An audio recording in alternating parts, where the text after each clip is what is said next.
A Prefeitura de Paços do Lumiar, através da Secretaria Municipal de Desenvolvimento Social e Secretaria Municipal de Educação, alerta contra o trabalho infantil no município. O trabalho infantil é qualquer atividade econômica e ou atividade de sobrevivência remunerada ou não, realizada por crianças ou adolescentes em idade inferior a 16 anos, exceto na condição de aprendiz, a partir dos 14 anos. O trabalho infantil expõe crianças e adolescentes a riscos, subtrai a possibilidade do seu pleno desenvolvimento, acesso à educação e direito à saúde. É preciso proteger as crianças e adolescentes contra o abandono, a crueldade, a exploração e o abuso sexual, mental ou físico. Se você presenciar algum tipo de violência contra criança e adolescente, denuncie. Disque 100 ou procure o conselho tutelar mais próximo da sua casa. Neste sentido, pedimos que não comprem de crianças, não contratem crianças e não aceite a exploração do trabalho infantil. Agora, mais do que nunca, proteja crianças e adolescentes do trabalho infantil. Seja nosso parceiro nesta causa.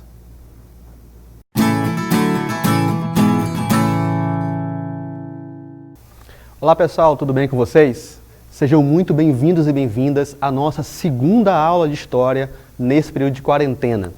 Meu nome é Peterson Miranda, sou professor de História da Rede de Ensino de Paços do Lumiar, Maranhão. O assunto da aula de hoje é a escravidão no Brasil colonial. Vamos lá? Estudar a história do Brasil significa encarar de frente muitos traumas, muitos problemas históricos que até hoje não foram superados. E, sem dúvida, um desses grandes traumas é a escravidão. A escravidão marcou profundamente as relações sociais, políticas e econômicas do Brasil colonial e no Brasil imperial, e também marcaram profundamente a formação do Brasil contemporâneo, o nosso país hoje. O que foi a escravidão? A escravidão moderna, que é a escravidão que nós estamos tratando aqui, foi um sistema que estruturou as relações econômicas e sociais e marcou profundamente a formação do Brasil contemporâneo, deixando marcas terríveis, como a desigualdade social e o racismo. Então, eu faço questão de frisar o termo escravidão moderna. A escravidão que aconteceu no Brasil é diferente da escravidão na Grécia, na Roma Antiga, a escravidão em África. A escravidão no Brasil não é uma escravidão negra, é uma escravidão moderna. Quando você fala que a escravidão é negra, passa a ideia de que a condição de escravo ela é própria, inerente do negro, quando não é. Ele é um sujeito que foi escravizado, foi imposto ao africano essa condição de sujeito escravizado. Por isso é importante demarcar que a escravidão que nós estamos tratando aqui é a escravidão na Idade Moderna, por isso a escravidão moderna. É importante a gente entender que a escravidão já existia em África. A escravidão era uma prática comum e muito antiga no continente africano. Se escravizava na África, nas comunidades, nas diversas etnias, nos reinos, por diversos motivos. Punição para crimes, pagamento de dívida, enfim, uma série de motivos eram utilizados, justificavam a escravidão em África, como eu falei no começo, totalmente diferente da escravidão na dinâmica do Brasil. A principal fonte de escravos na África era a guerra interna entre reinos, cidades e aldeias. A partir da guerra, é que eram capturados esses sujeitos que eram transformados em escravos. A partir do século VII, no entanto, foram criadas rotas de comercialização de escravizados pelo deserto do Saara, em especial organizados pelos povos berberes, que eram povos que foram convertidos ao islamismo, islamizados no norte da África. Então, a partir do século VII, com a chegada da religião islâmica ao norte da África, começou a se organizar um processo de comercialização dos escravos pelo Saara, especialmente pelo Saara, mas também em direção ao leste da África, em direção ali ao Mar Vermelho e também à costa do Oceano Índico.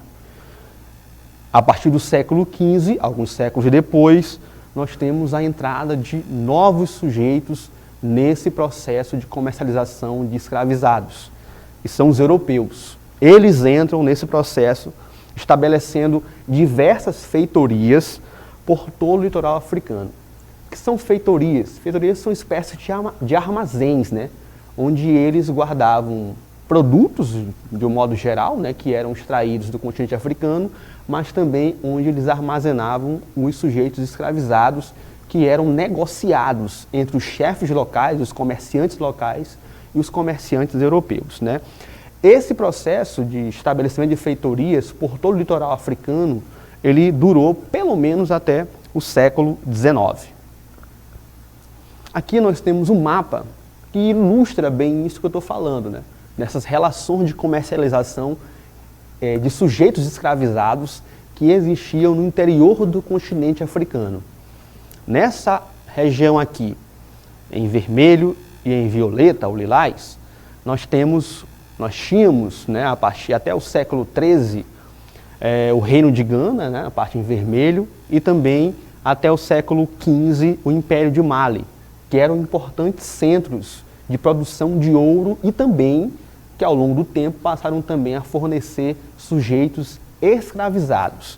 Esses sujeitos escravizados eram transportados aqui, ó, pelo Saara até o norte da África, na região ali em verde, ali também onde era o Egito, né, essa região ali mais azulada, e também em direção ao leste, né, em direção ali ao Mar Vermelho, né, Mar Vermelho, e também a costa do Oceano Índico. São locais em que havia, ó, veja que há uma teia, né, de rotas de comercialização de sujeitos escravizados que reunia aí todo o norte da África e também a região banhada ali pelo Mar Vermelho e pelo Oceano Índico. Então, o fortalecimento do tráfico transatlântico, né, usando o Oceano Atlântico, intensificou as guerras entre reinos e etnias africanas para a captura de escravos, de cativos. À medida em que o comércio de escravizados foi crescendo, as guerras internas também foram crescendo, porque você vai ter o crescimento de uma demanda por novos escravizados. E as guerras vão explodir cada vez mais no interior do continente africano. Muitos africanos que viviam no litoral, nas regiões próximas ao Oceano Atlântico e também mesmo ao Oceano Índico, acabaram fugindo para o interior. Isso teve uma consequência muito séria, porque os capturadores de escravos tinham que se deslocar para as regiões do interior do continente africano, capturar esses escravos e trazer para negociar com os europeus no litoral, né? Comerciantes africanos e chefes locais, né, os sujeitos escravizados, eles trocavam os sujeitos escravizados por meio do escambo, né? A relação, a negociação entre os comerciantes europeus e os chefes locais e comerciantes locais se dava por meio do escambo, né? Praticamente não existia moeda, né? Então havia uma troca, que nós chamamos de escambo. Os escravizados eram trocados, né, por tabaco, tecidos, armas, joias e até mesmo cachaça. Então, em troca de sujeitos escravizados, os europeus pagavam, né, trocavam por esses produtos aí com os chefes locais e comerciantes africanos. Estima-se que somente para o Brasil, durante todo esse período, vieram pelo menos 4 milhões de africanos, né, escravizados. O tráfico, então, entre a África e o Brasil foi muito intenso, né, e envolvia uma máquina aí muito poderosa de comércio de sujeitos escravizados entre esses dois continentes.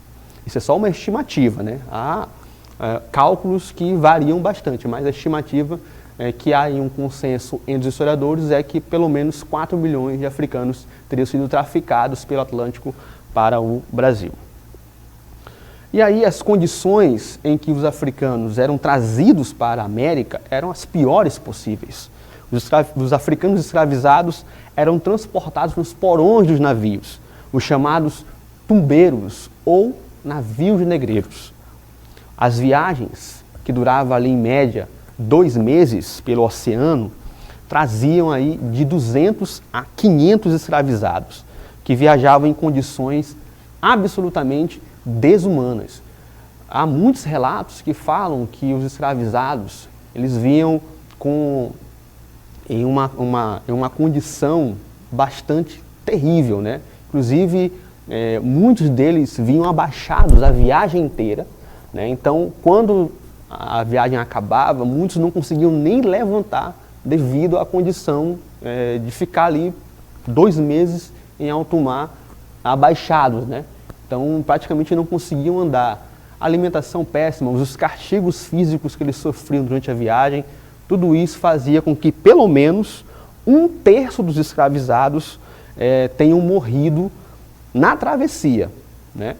Você lembra que eu falei que estima-se que 4 milhões chegaram, 1/3 pelo menos, e aí o número aí salta para 7, 8 milhões de escravizados que foram trazidos e que 1/3 deles acabou morrendo na viagem, nas condições péssimas da travessia. Um poeta muito famoso que viveu no século XIX, Castro Alves, escreveu sobre essa agonia, essa aflição do tráfico de africanos escravizados para o Brasil no período colonial e também no início do Império. O nome desse poema chama-se Navio Negreiro, né?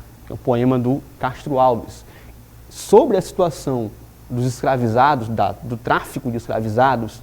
Ele escreveu o seguinte poema, que eu trago um trecho desse poema, que diz assim: Senhor Deus dos desgraçados, dizei-me vós, Senhor Deus, se é loucura, se é verdade, tanto horror perante os céus. Ó mar, que não apagas com a esponja de tuas vagas, de teu manto este borrão. Astros, noites, tempestades, rolai das imensidades, varrei os mares tufão. E continua: quem são estes desgraçados, que não encontram em vós mais que o rir calmo da turba, que excita a fúria do algoz? Quem são? Se a estrela se cala, se a vaga à pressa resvala, como um cúmplice fugaz perante a noite confusa. Dizei tu, severa musa, musa e libérrima audaz. Então vejam que é um poema que traz uma carga emotiva bastante forte. Ele continua: são os filhos do deserto, onde a terra esposa a luz, onde vive em campo aberto a tribo dos homens nus. São os guerreiros ousados, que com os tigres mosqueados combatem na solidão. Ontem, simples, fortes, bravos, hoje, míseros escravos, sem luz, sem ar, sem razão. Isso resume muito bem a situação dos africanos, dos sujeitos escravizados, nos porões dos navios, né? Sem luz, sem ar e sem razão. O Brasil foi o principal centro de recebimento de escravizados, né? A maioria são de origem bantus, a região onde é a atual, que viviam na região do atual Congo, Moçambique e Angola, né? Que foram desembarcados, os bantus em sua maioria foram desembarcados na região de Pernambuco, Minas Gerais, Rio de Janeiro, e os sudaneses, né? Que são originários da região da atual Nigéria, de Daomé e da costa do Marfim, que foram desembarcados em sua grande maioria no estado do Rio de Janeiro. Os principais portos aí de recebimento de escravos africanos, de escravizados africanos. Aqui nós temos um mapa que mostra bem essa dinâmica, né, dos povos, que etnias vieram para o Brasil e para que regiões do Brasil elas foram, né? Lembrando que os principais portos de recebimento de escravos naquela época eram Rio de Janeiro, Salvador, Recife, Fortaleza, Belém e também São Luís, né?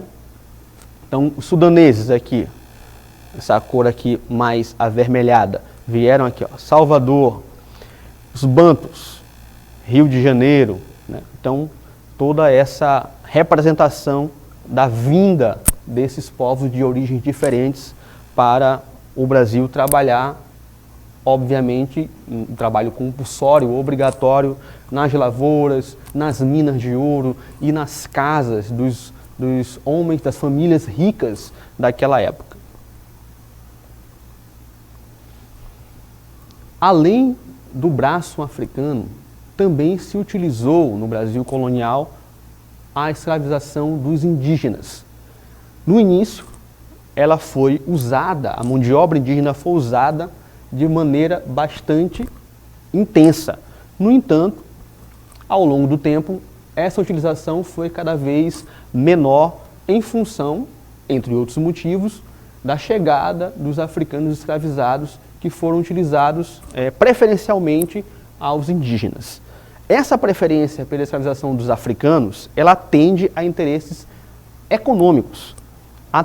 Porque ela atenuou os conflitos entre colonos e jesuítas, que também queriam tutelar os indígenas, eles também queriam dominar os indígenas. A desculpa, a justificativa utilizada pelos padres jesuítas, por exemplo, era que a função deles era catequizar os indígenas. Portanto, eles não deveriam ser colocados para trabalhar de maneira escrava nas lavouras, né? Eles sim deviam ser incorporados à religião católica por meio da tutela dos padres jesuítas. Então, esses conflitos entre os donos de escravos, os proprietários de escravos e os padres jesuítas foi muito intenso em diversas regiões do país. Inclusive, esse foi um dos motivos que levou à eclosão da revolta de Beckman, por exemplo, que aconteceu aqui no Maranhão, em São Luís, em 1684.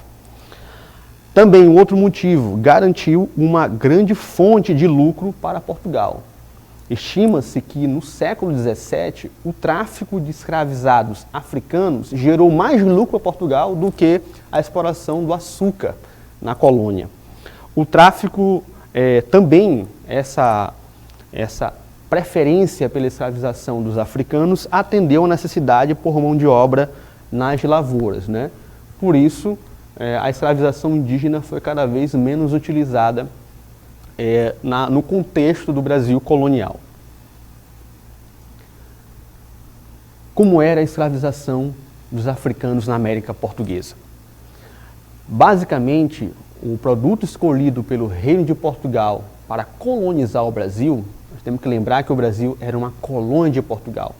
Então, Portugal colonizava, ou seja, explorava economicamente o território brasileiro. Primeiro, o pau-brasil, a primeira riqueza encontrada pelos portugueses quando chegaram a estas terras. Exploraram tanto o pau-brasil que destruíram praticamente toda a Mata Atlântica. Para se ter uma ideia, hoje, da Mata Atlântica, resta apenas 5% da floresta original, né? Muito em função dessa exploração predatória do pau-brasil desde 1500, desde o começo da chegada dos portugueses a estas terras. E também a exploração do açúcar, da cana-de-açúcar, que impulsionou a escravização africana, devido a essa demanda, essa necessidade por braços escravos nas lavouras, né? E a preferência, como eu falei anteriormente, foi a utilização de escravizados africanos. Costumava-se separar os africanos de outros membros de sua comunidade e até mesmo de suas famílias. Após a viagem, a travessia que a gente acabou de estudar, esses escravizados, eles eram divididos, né, vendidos para regiões distintas do Brasil e separados de suas famílias, de suas comunidades. E isso para dificultar qualquer tipo de revolta, de levante. Então a intenção era enfraquecer cada vez mais o escravizado e evitar qualquer tipo de revolta. Nos engenhos, os castigos físicos eram rotineiros. Nas fazendas de açúcar, que são os engenhos, né, onde se produziam a cana-de-açúcar, os castigos físicos eram rotineiros, em especial sob o controle do feitor, né, que era o empregado da fazenda, geralmente um sujeito pardo ou até mesmo negro, que era o principal mandatário, aquele que comandava os escravos a serviço do senhor, né, do dono da fazenda. Então os castigos físicos eram bastante intensos. Entre os instrumentos de tortura usados estavam o bacalhau, que era o chicote de couro cru, né, que era usado, né, para açoitar os escravizados, aqueles considerados desobedientes ou que fizessem alguma coisa que não agradava o senhor de escravos, o proprietário. E também outro instrumento muito conhecido na época era o viramundo, né, que era um instrumento em que se prendia os pés e as mãos dos escravizados. É claro que diante de tanta crueldade, tanto terror perpetrado contra os escravizados, eles iriam resistir. E houve sim resistência a essa escravidão de diversas formas. Os escravizados resistiram à escravidão de maneiras diferentes, através das fugas, dos furtos, incêndios e destruição das plantações. Alguns escravizados, inclusive, se retiravam para um canto e ali ficavam até morrer. Essa atitude, durante muito tempo, foi ignorada e acabou que se identificou que essa atitude de o escravizado se retirar, ficar num canto quieto e de repente morrer, era uma doença que foi conhecida como banzo, que era causada pela saudade que ele sentia, a saudade extrema que ele sentia da África, do seu lugar de origem, né? Isso levava a essa doença que foi conhecida como banzo. Também era considerada uma forma de resistência. Também as expressões culturais se apresentavam como forma de resistência, como, por exemplo, a capoeira, as danças, as festividades, os cultos, as irmandades religiosas negras, foram muito importantes na reafirmação da identidade africana. Também são formas de resistência à escravidão e também de manutenção, de preservação da identidade cultural dos sujeitos africanos. No entanto, nós podemos dizer que a principal forma de resistência foram as fugas. E essas fugas levaram à formação de comunidades de escravos fugidos que ficaram conhecidas como quilombos. Os quilombos são comunidades de escravizados fugidos, distantes dos engenhos e também dos núcleos urbanos. Os quilombos foram importantes na preservação de expressões sociais e culturais da identidade africana. E eles eram construídos a partir de laços de solidariedade. O mais famoso e importante quilombo da história do Brasil foi o quilombo de Palmares, situado na região da Serra da Barriga, no estado de Alagoas. Esse quilombo, os primeiros vestígios históricos que dão conta da existência do quilombo de Palmares, datam ali do início do século XVII, mais ou menos 1603. Já a formação das primeiras comunidades que formavam o grande quilombo de Palmares. Palmares existia várias comunidades pequenas e maiores que formavam todo esse conjunto de quilombos. Essas pequenas comunidades eram chamadas de mucambos. Todas elas formavam o quilombo dos Palmares. Ela chegou ao ápice ali a partir de 1650, 60, 70, chegando, segundo alguns estudos, a ter entre seus habitantes, em média, de 30 mil a 50 mil pessoas morando em Palmares. O principal líder do quilombo dos Palmares foi Zumbi, uma figura histórica que liderou o quilombo dos Palmares e conseguiu resistir a diversos ataques de forças e de autoridades portuguesas que queriam destruir aquele quilombo. Ora, um quilombo que era tão gigantesco, tão grande, ele significava uma verdadeira ameaça à sociedade escravocrata brasileira, naquele momento. Porque imagine, na cabeça dos donos de escravos, se um quilombo desse obtivesse sucesso e fosse cada vez mais longe, evidentemente isso encorajaria outros escravizados a também fugir, a resistir à escravidão e ir embora das fazendas, a fugir e buscar a sua liberdade. Porque no fundo, a existência dos quilombos está ligada à solidariedade em torno de uma causa única, que é a luta pela sua liberdade, um direito básico de todo ser humano, que naquele momento ele era totalmente negado aos sujeitos escravizados, porque eles eram vistos como mercadoria, como coisa, poderia ser vendida, trocada, alugada, enfim, e até mesmo eliminada, né? Então, o que está por trás da formação dos quilombos é essa luta pela liberdade, por esse direito básico de cada ser humano, que é o direito de sua liberdade. O Quilombo dos Palmares foi destruído em 1695 por tropas portuguesas, chefiadas pelo bandeirante paulista Domingos Jorge Velho, que conseguiu aí destruir Palmares e também resultou na morte de Zumbi dos Palmares. Outra grande liderança de Palmares era a esposa de Zumbi, Dandara, que também na história, né, cada vez mais estudos recentes mostram a importância de Dandara no processo de chefia, de comando dentro do Quilombo dos Palmares.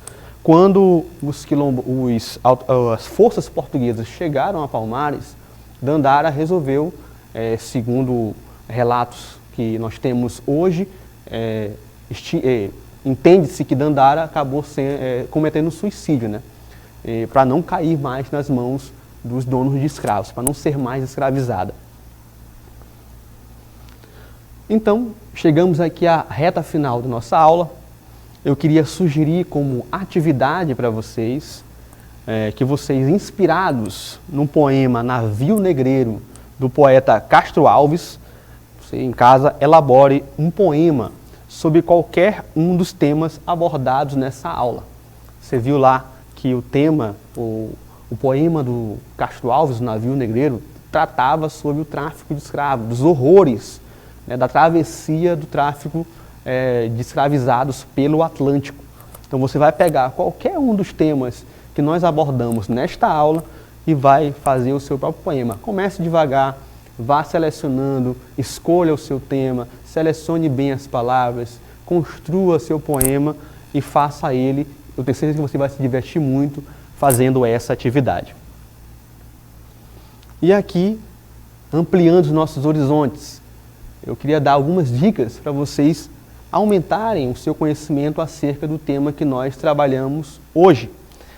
Assistam o filme Quilombo, que é um filme do cinema nacional, do diretor Carlos Diegues, né, conhecido como Cacá Diegues, né?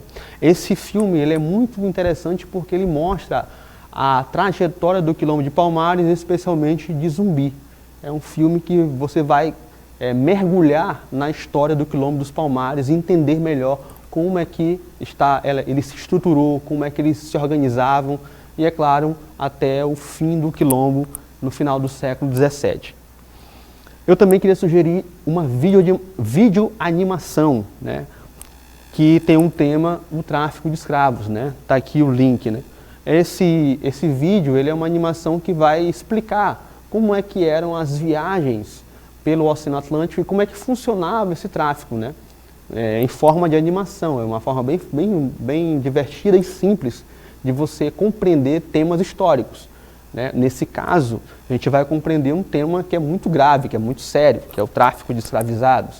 E ele vai te explicar direitinho, em forma de animação, como é que eram realizadas as viagens, de que regiões da África os africanos eram trazidos, eram sequestrados e assim por diante. É também um vídeo bem interessante, você vai compreender melhor como é que se estruturava todo esse comércio pelo Oceano Atlântico de africanos escravizados. Então, pessoal, por hoje é só. Espero que vocês tenham gostado dessa aula. Lembrem-se, fiquem em casa, protejam a sua família, cuide da sua saúde. E até a próxima aula na semana que vem. Tchau!